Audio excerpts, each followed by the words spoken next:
Bismillahirrahmanirrahim. Assalamualaikum warahmatullahi wabarakatuh. Perkenalkan, nama saya Latifah Nur dari jurusan Psikologi Pendidikan dan Bimbingan Universitas Negeri Makassar angkatan 2018. Nah, di sini saya akan menjelaskan tentang KDRT.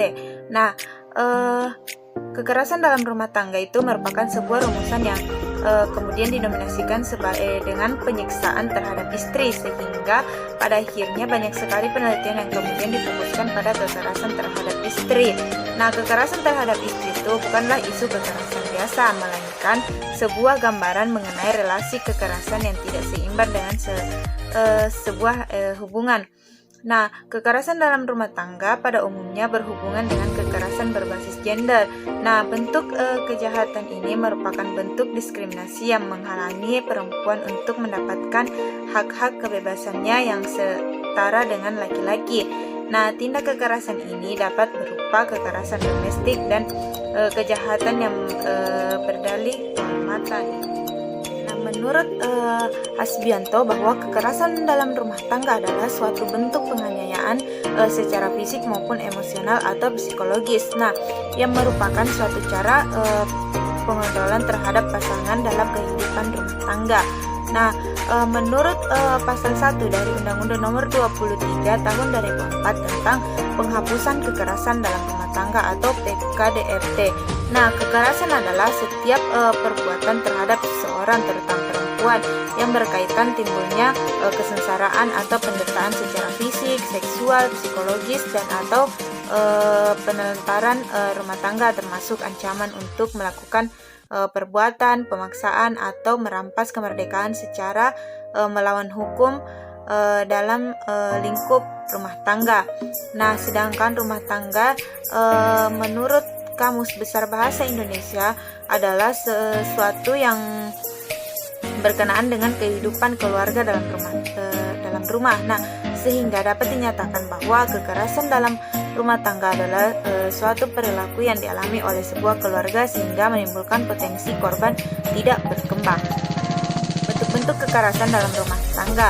Nah, ada 4 bentuk kekerasan dalam rumah tangga, yaitu kekerasan fisik. Nah, menurut pasal 6 dari Undang-Undang Nomor 23 Tahun 2004 tentang penghapusan kekerasan dalam rumah tangga, kekerasan fisik adalah suatu perbuatan yang mengakibatkan rasa sakit, jatuh sakit, atau luka berat.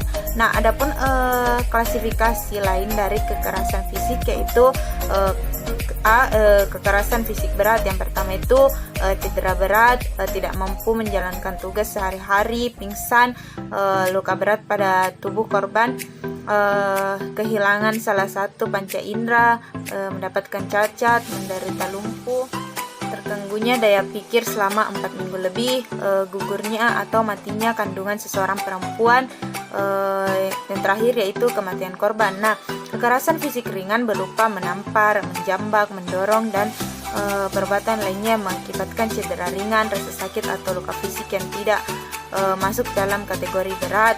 Nah, yang kedua yaitu kekerasan psikis. Nah, menurut pasal 7 dari Undang-Undang Nomor 23 Tahun 2004 tentang penghapusan kekerasan dalam rumah tangga, kekerasan psikis adalah sebagai perbuatan yang mengakibatkan ketakutan, hilangnya rasa percaya diri, hilangnya kemampuan untuk bertindak, rasa tidak berdaya, dan atau penderitaan psikis berat pada seseorang.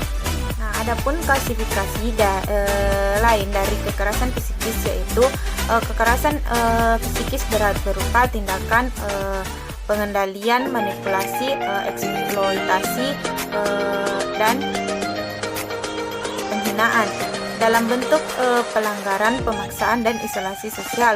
Nah, tindakan atau ucapan yang merendahkan atau menghina, kekerasan dan atau ancaman kekerasan fisik. Nah, selanjutnya yaitu kekerasan psikis ringan berupa tindakan pengendalian, manipulasi, eksploitasi, perendahan, dan penghinaan dalam bentuk pelanggaran, pemaksaan, dan isolasi sosial.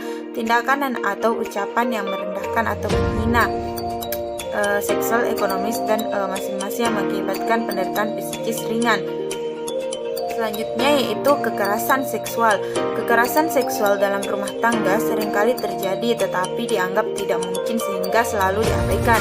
Nah, Menurut pasal 8 dari Undang-Undang Nomor 23 Tahun 2004 tentang penghapusan kekerasan dalam rumah tangga, kekerasan seksual yaitu pemaksaan berhubungan seksual yang dilakukan terhadap orang yang menetap dalam lingkup rumah tangga tersebut. Yang kedua, pemaksaan hubungan seksual terhadap salah seorang dalam lingkup rumah tangganya dengan orang lain untuk tujuan komersial dan atau tujuan tertentu.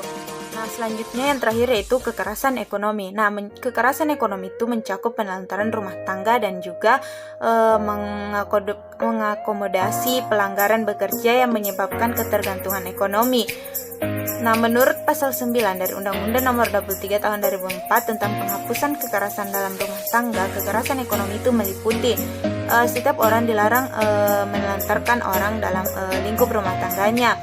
Nah, padahal menurut hukum yang berlaku baginya atau karena persetujuan atau perjanjian, ia wajib memberikan kehidupan, perawatan dan atau pemeliharaan kepada orang tersebut. Nah, yang kedua yaitu penelantaran juga berlaku bagi setiap orang yang mengakibatkan ketergantungan ekonomi dengan cara membatasi dan atau melarang untuk bekerja yang layak di dalam atau di luar rumah sehingga korban berada di bawah kendali orang tersebut. Baiklah, selanjutnya yaitu faktor-faktor penyebab kekerasan dalam rumah tangga. Yang pertama itu secara teoritis, faktor penyebab terjadinya tindakan kekerasan dalam rumah tangga secara teoritis itu maksudnya adalah faktor-faktor penyebab terjadinya tindak kekerasan dalam lingkup rumah tangga yang dikategorikan berdasarkan pada satu teori para ahli. Nah, beberapa ahli mendefinisikan kekerasan dalam rumah tangga itu sebagai pola perilaku yang bersifat menyerang atau memaksa yang menciptakan ancaman atau mencederai secara fisik yang dilakukan oleh pasangan atau mantan pasangannya. Selanjutnya yang kedua yaitu secara empiris. Nah, faktor-faktor penyebab terjadinya tindak kekerasan dalam rumah tangga yaitu secara empiris maksudnya adalah faktor-faktor yang menjadi penyebab terjadinya kekerasan dalam rumah tangga berdasarkan pengalaman terutama yang diperoleh dari penemuan percobaan atau pengamatan yang telah dilakukan. Setiap bentuk kekerasan mempunyai faktor penyebab yang dapat sama namun dapat pula berbeda. Kekerasan dalam rumah tangga secara umum terjadi karena adanya faktor stres atau tekanan yang menyebabkan seseorang melakukan kekerasan pada orang lain.